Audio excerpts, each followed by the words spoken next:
بسم الله الرحمن الرحيم. وما من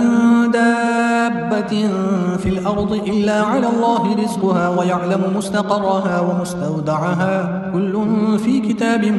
مبين.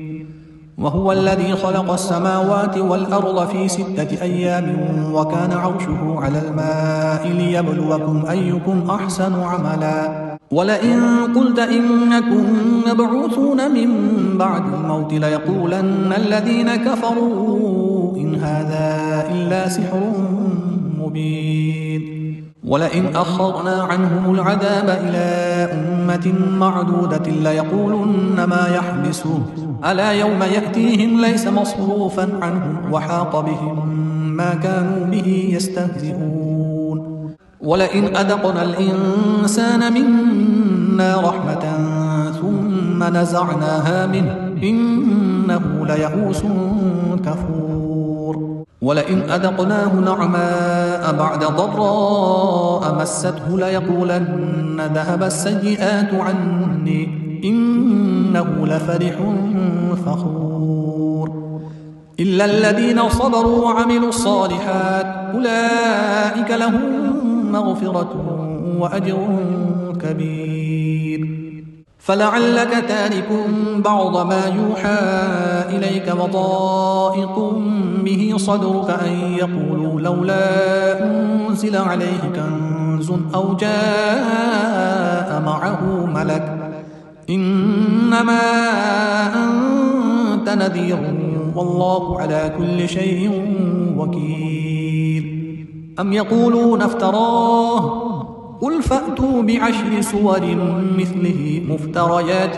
وادعوا من استطعتم من دون الله إن كنتم صادقين. فإن لم يستجيبوا لكم فاعلموا أنما أنزل بعلم الله وأن لا إله إلا هو فهل أنتم مسلمون. من كان يريد الحياة الدنيا وزينتها نوفي إليهم أعمالهم فيها وهم فيها لا يبخسون. أولئك الذين ليس لهم في الآخرة إلا النار وحبط ما صنعوا فيها وباطل ما كانوا يعملون. أفمن كان على بينة من ربه ويتلوه شاهد منه ومن قبله كتاب موسى إماما ورحمة أولئك يؤمنون به ومن يكفر به من الأحزاب فالنار موعده فلا تك في مرية منه إنه الحق من ربك ولكن أكثر الناس لا يؤمنون. ومن أظلم ممن افترى على الله كذبا أولئك يعرضون على ربهم ويقول الأشهاد هؤلاء الذين كذبوا على ربهم ألا لعنة الله على الظالمين الذين يصدون عن سبيل الله ويبغونها عوجا وهم بالآخرة هم كافرون. أولئك لم يكونوا معجزين في الأرض وما كان لهم من دون الله من أولياء يضاعف لهم العذاب ما كانوا يستطيعون السمع وما كانوا يبصرون.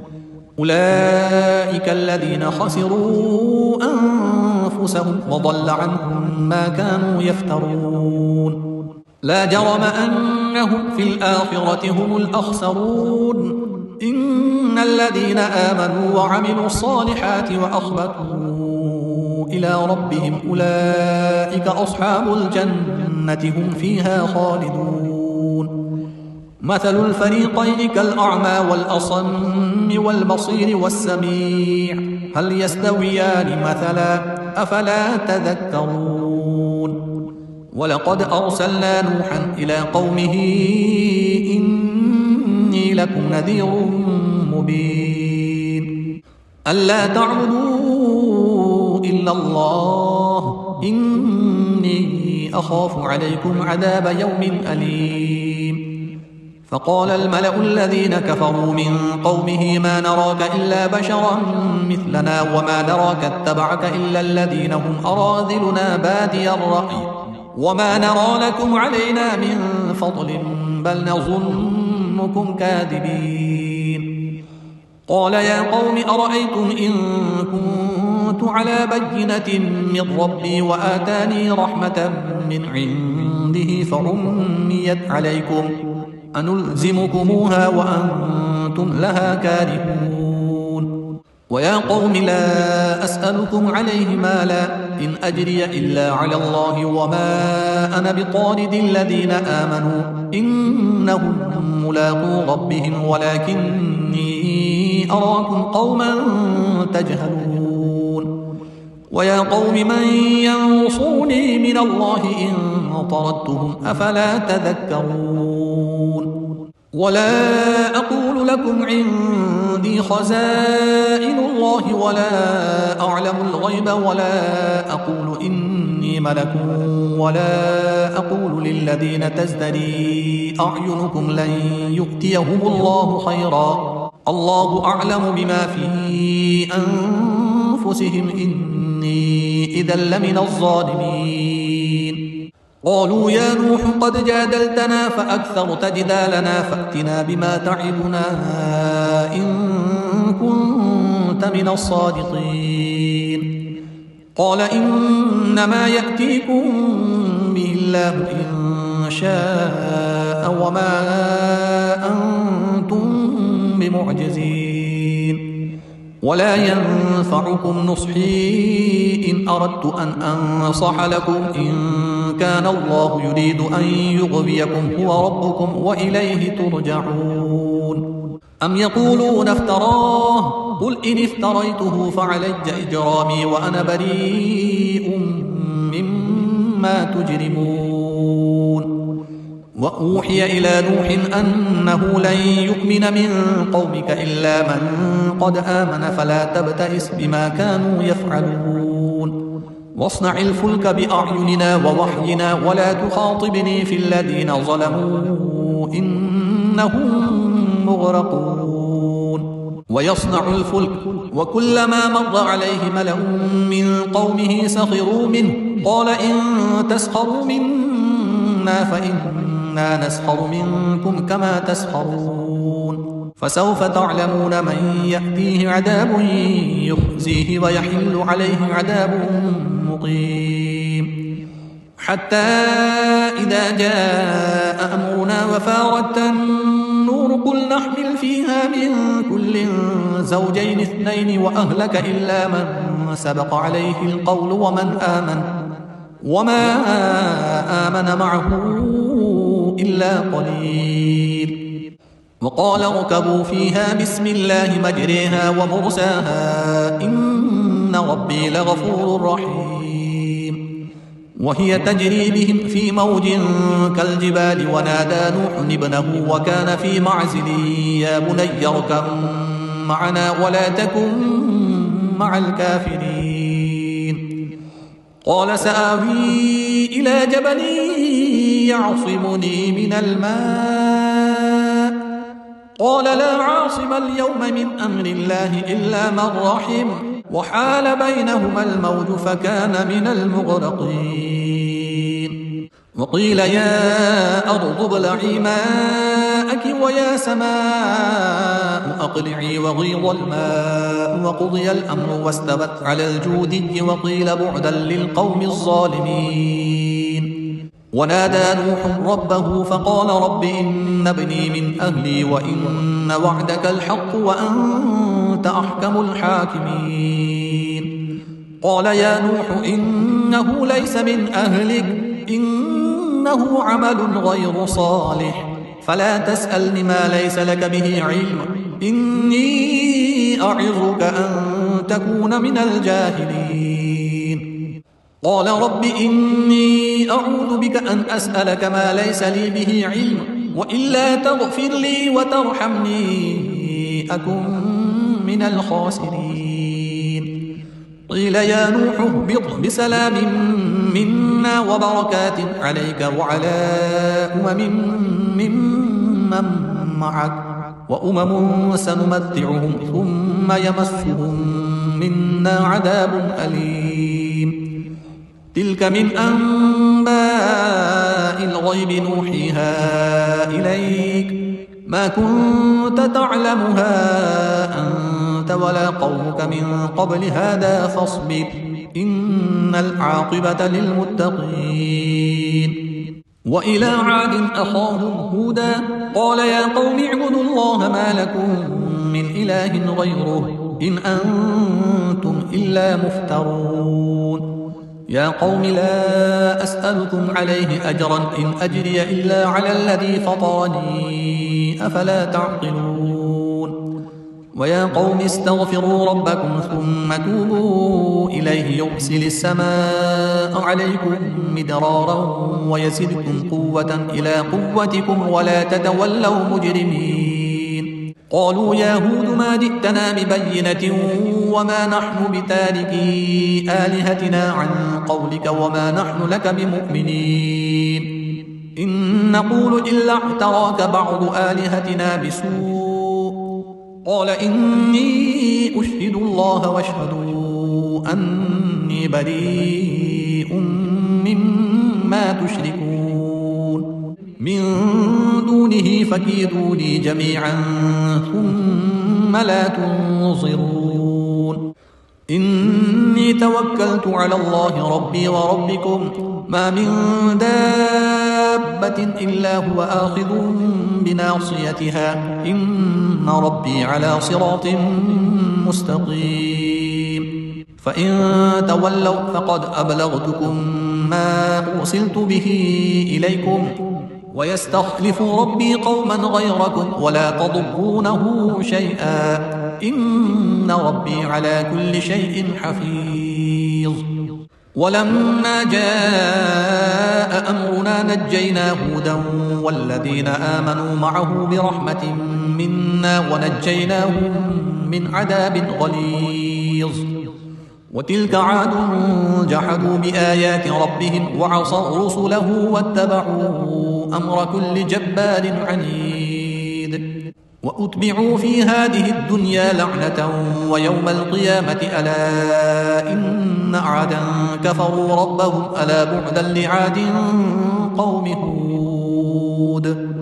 وإلى ثمود أخاهم صالحا قال يا قوم اعبدوا الله ما لكم من إله غيره هو أنشأكم من الأرض واستعمركم فيها فاستغفروه ثم توبوا إليه إن ربي قريب مجيب. قالوا يا صالح قد كنت فينا مرجوا قبل هذا أتنهانا أن نعبد ما يعبد آباؤنا وإننا لفي شك مما تدعونا إليه مريب. قال يا قوم أرأيتم إن كنت على بينة من ربي وآتاني منه رحمة فمن ينصرني من الله إن عصيته فما تزيدونني غير تخسير. ويا قوم هذه ناقة الله لكم آية فذروها تأكل في أرض الله ولا تمسوها بسوء فيأخذكم عذاب قريب. فعقروها فقال تمتعوا في داركم 3 أيام ذلك وعد غير مكذوب. فلما جاء أمرنا نجينا صالحا والذين آمنوا معه برحمة منا ومن خزي يومئذ إن ربك هو القوي العزيز. وأخذ الذين ظلموا الصيحة فأصبحوا في ديارهم جاثمين كأن لم يغنوا فيها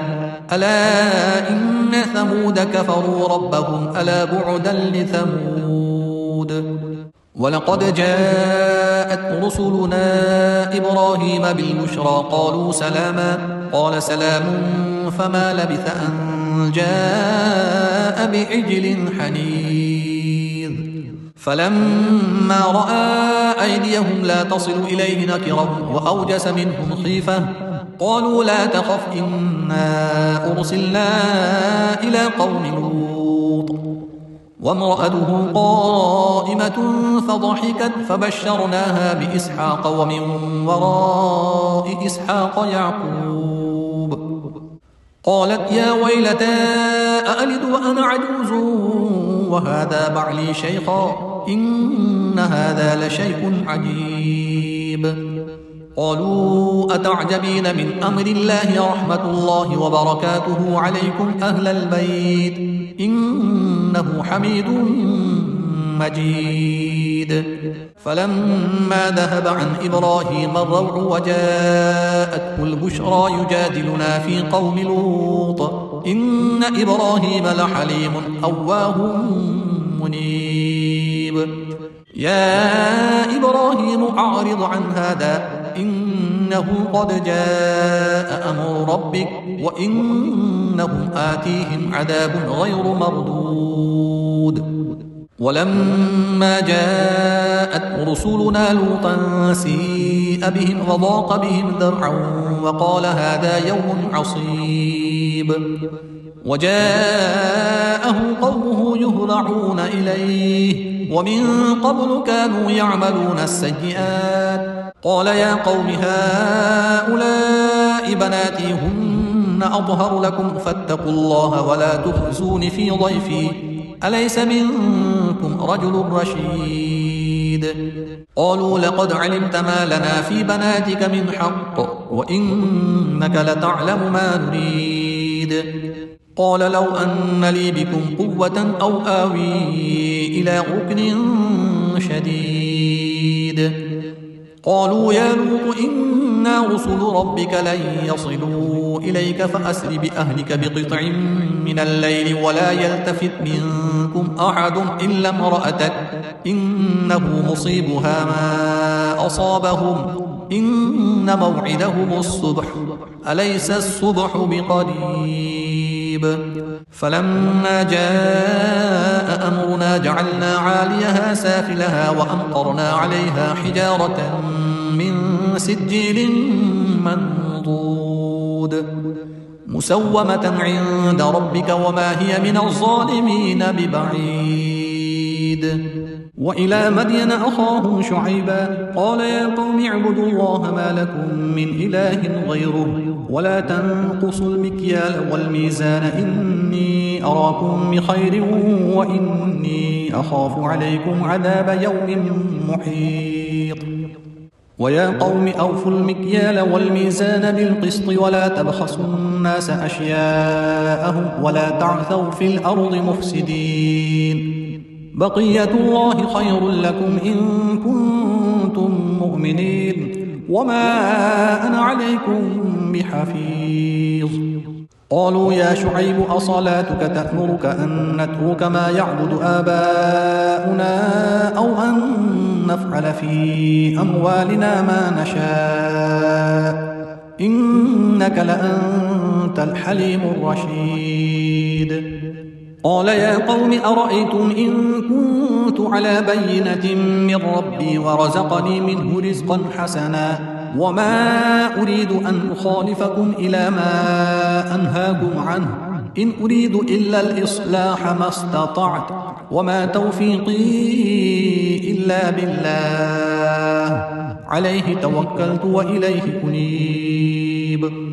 ويا قوم لا يجرمنكم شقاقي أن يصيبكم مثل ما أصاب قوم نوح أو قوم هود أو قوم صالح وما قوم لوط منكم ببعيد. واستغفروا ربكم ثم توبوا إليه إن ربي رحيم ودود. قالوا يا شعيب ما نفقه كثيرا مما تقول وإنا لنراك فينا ضعيفا ولولا رهطك لرجمناك وما أنت علينا بعزيز. قال يا قوم أرهطي أعز عليكم من الله واتخذتموه وراءكم ظهريا إن ربي بما تعملون محيط. ويا قوم اعملوا على مكانتكم إني عامل سوف تعلمون من يأتيه عذاب يخزيه ومن هو كاذب وارتقبوا إني معكم رقيب ولما جاء أمرنا نجينا شعيبا والذين آمنوا معه برحمة منا وأخذت الذين ظلموا الصيحة فأصبحوا في ديارهم جاثمين كأن لم يغنوا فيها ألا بعدا لمدين كما بعدت ثمود ولقد أرسلنا موسى بآياتنا وسلطان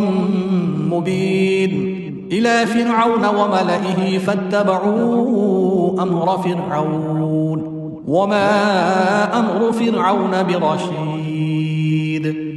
يقدم قومه يوم القيامة فأوردهم النار وبئس الورد المورود وأتبعوا في هذه لعنة ويوم القيامة بئس الرفد المرفود ذلك من أنباء القرى نقصه عليك منها قائم وحصيد وما ظلمناهم ولكن ظلموا أنفسهم فما أغنت عنهم آلهتهم التي يدعون من دون الله من شيء لما جاء أمر ربك وما زادوهم غير تتبيب وكذلك أخذ ربك إذا أخذ القرى وهي ظالمة إن أخذه أليم شديد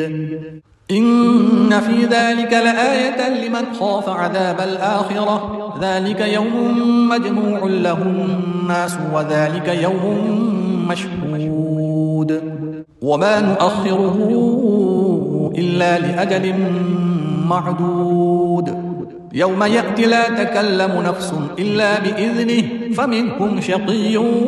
وسعيد فأما الذين شقوا ففي النار لهم فيها زفير وشهيق خالدين فيها ما دامت السماوات والأرض إلا ما شاء ربك إن ربك فعال لما يريد وأما الذين سعدوا ففي الجنة خالدين فيها ما دامت السماوات والأرض إلا ما شاء ربك عطاء غير مجذوذ فلا تك في مرية مما يعبد هؤلاء ما يعبدون إلا كما يعبد آباؤهم من قبل وإنا لموفوهم نصيبهم غير منقوص ولقد آتينا موسى الكتاب فاختلف فيه ولولا كلمة سبقت من ربك لقضي بينهم وإنهم لفي شك منه مريب وإن كلا لما ليوفينهم ربك أعمالهم إنه بما يعملون خبير فاستقم كما أمرت ومن تاب معك ولا تطغوا إنه بما تعملون بصير ولا تركنوا إلى الذين ظلموا فتمسكم النار وما لكم من دون الله من أولياء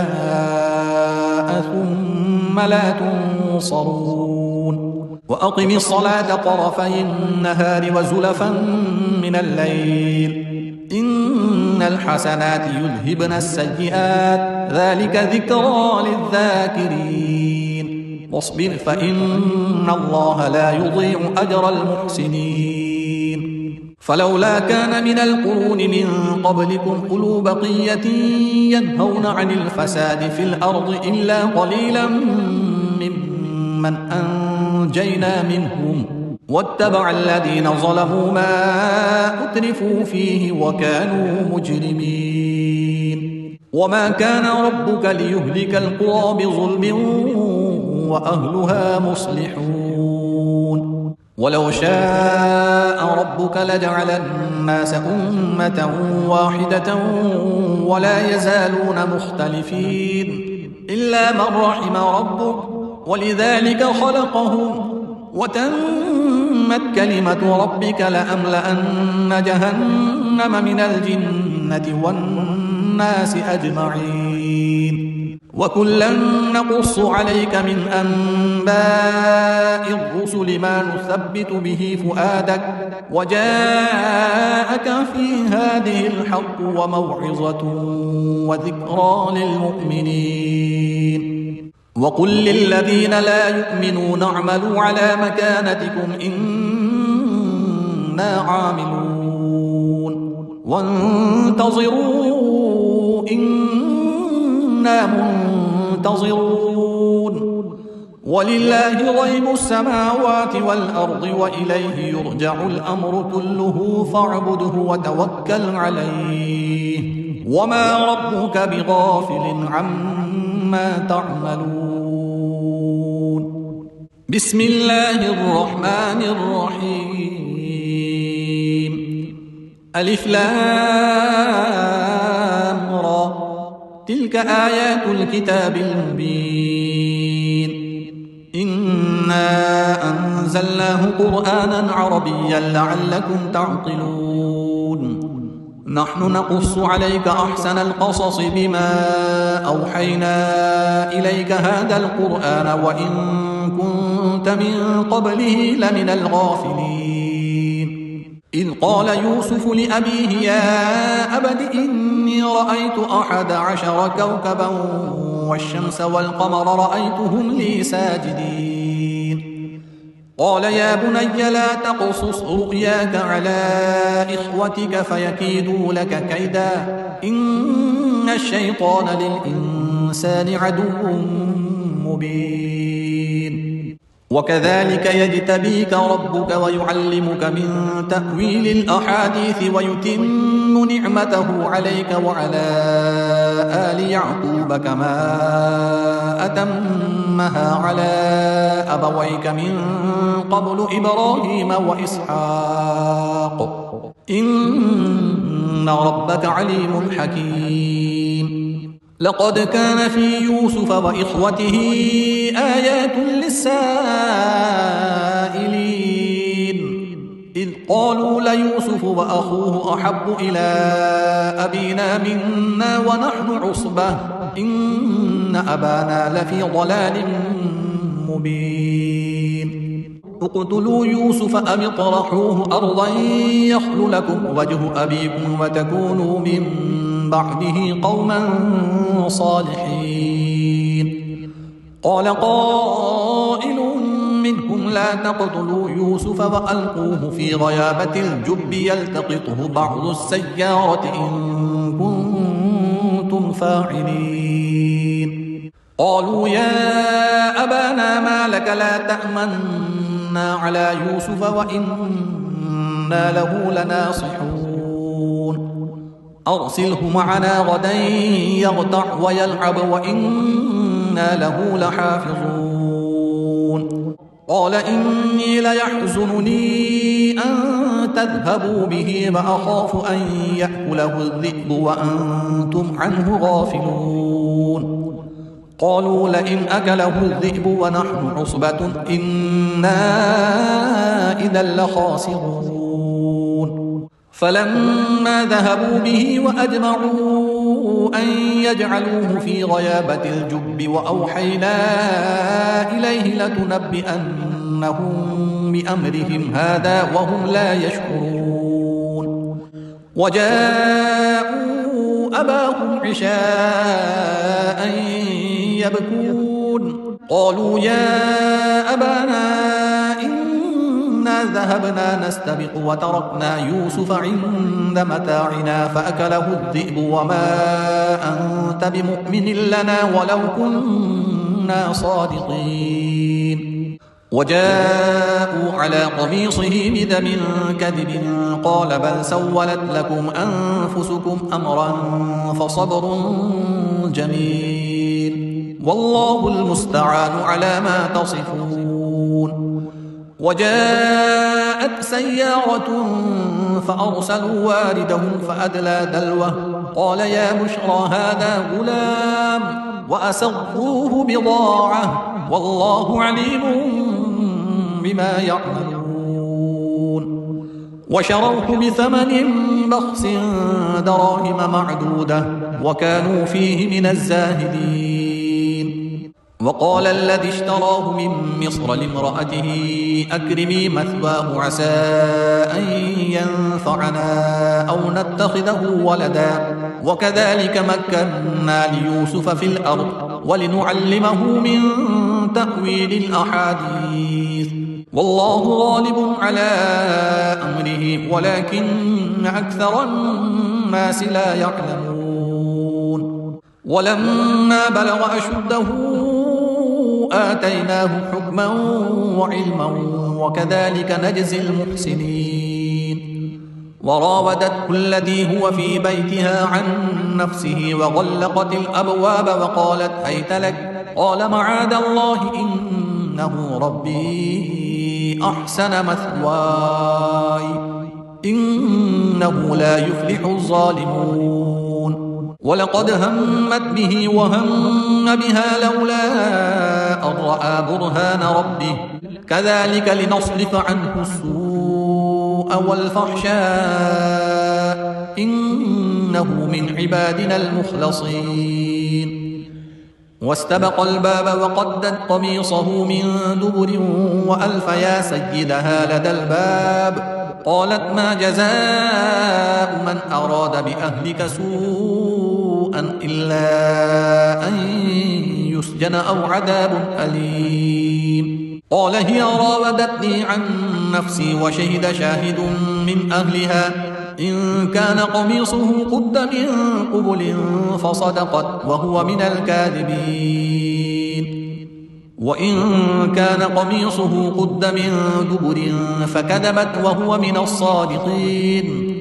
فلما رأى قميصه قد من دبر قال إنه من كيدكن إن كيدكن عظيم يوسف أعرض عن هذا واستغفري لذنبك إنك كنت من الخاطئين وقال نسوة في المدينة امرأة العزيز تراود فتاها عن نفسه قد شغفها حبا إنا لنراها في ضلال مبين فلما سمعت بمكرهن أرسلت إليهن وأعتدت لهن متكأ وآتت كل واحدة منهن سكينا وقالت اخرج عليهن فلما رأينه أكبرنه وقطعن أيديهن وقلن حاش لله ما هذا بشرا إن هذا إلا ملك كريم قالت فذلكن الذي لمتنني فيه ولقد راودته عن نفسه فاستعصم ولئن لم يفعل ما آمره ليسجنن وليكون من الصاغرين قال رب السجن أحب إلي مما يدعونني إليه وإلا تصرف عني كيدهن أصب إليهن وأكن من الجاهلين فاستجاب له ربه فصرف عنه كيدهن إنه هو السميع العليم ثم بدا لهم من بعد ما رأوا الآيات ليسجننه حتى حين ودخل معه السجن فتيان قال أحدهما إني أراني أعصر خمرا وقال الآخر إني أراني أحمل فوق رأسي خبزا تأكل الطير منه نبئنا بتأويله إنا نراك من المحسنين قال لا يأتيكما طعام ترزقانه إلا نبأتكما بتأويله قبل أن يأتيكما ذلكما مما علمني ربي إني تركت ملة قوم لا يؤمنون بالله وهم بالآخرة هم كافرون واتبعت ملة آبائي إبراهيم وإسحاق ويعقوب ما كان لنا أن نشرك بالله من شيء ذلك من فضل الله علينا وعلى الناس ولكن أكثر الناس لا يشكرون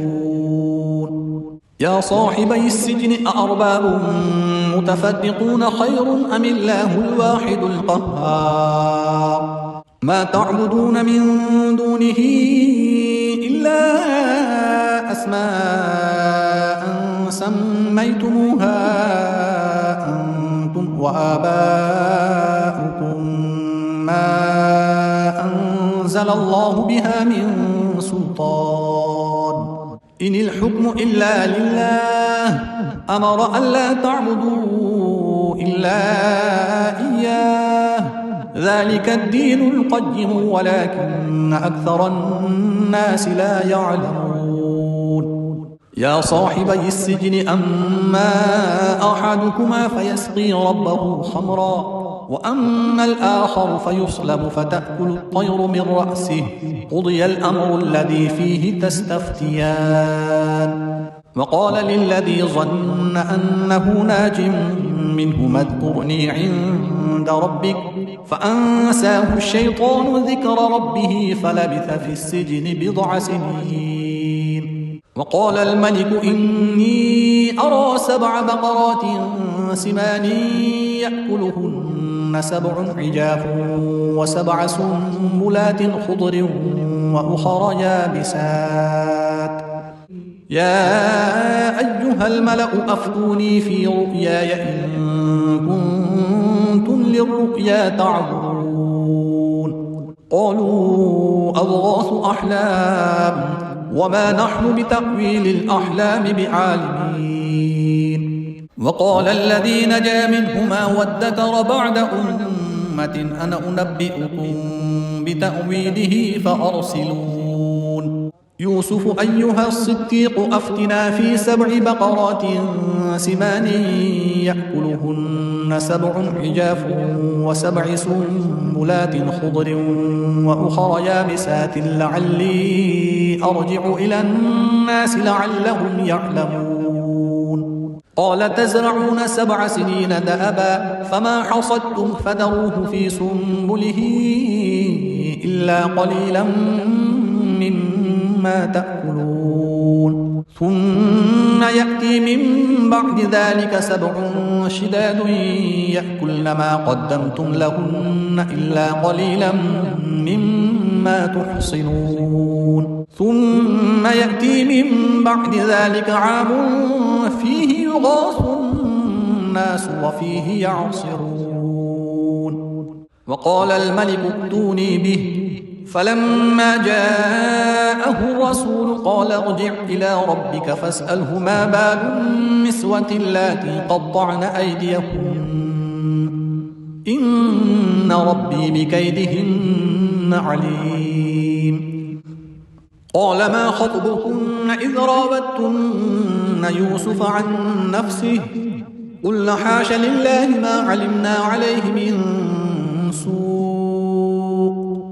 قالت امرأة العزيز الآن حصحص الحق أنا راودته عن نفسه وإنه لمن الصادقين ذلك ليعلم أني لم أخنه بالغيب وأن الله لا يهدي كيد الخائنين